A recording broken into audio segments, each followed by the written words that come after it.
guys.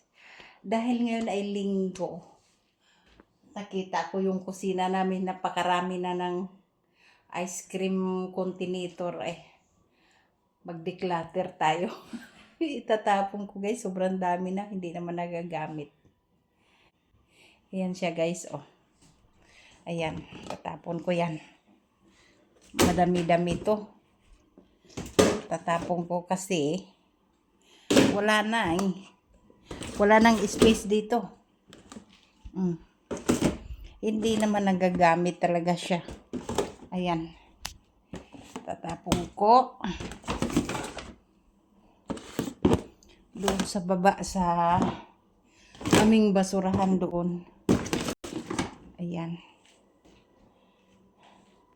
Saka ito guys, oh.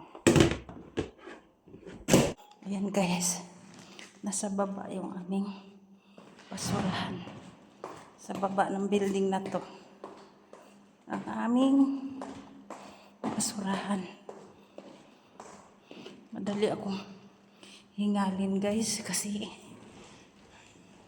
mataba na nga. Ayan.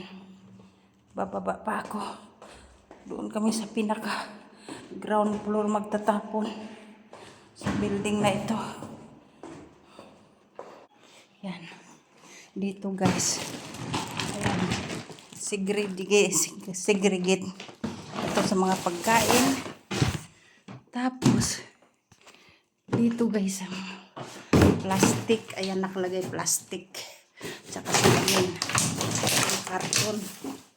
Doon sa mga pagkain. Ayan. Ayan.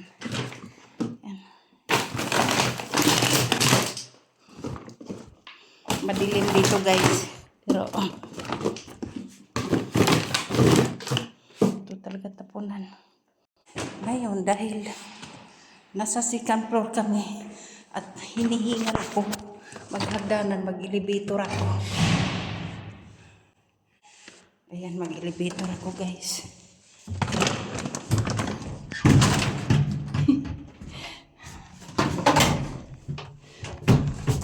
Tamad paakyat hagdanan.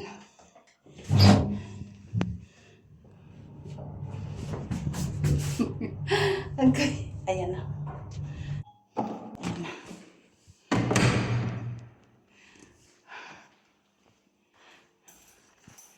Pag nagtapon kami ng basura dito, sa baba lang ng building.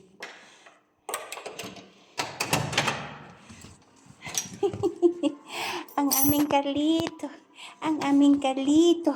Sa salubong, nagtapon lang ako ng basura, bibi. Tapon lang basura, mama.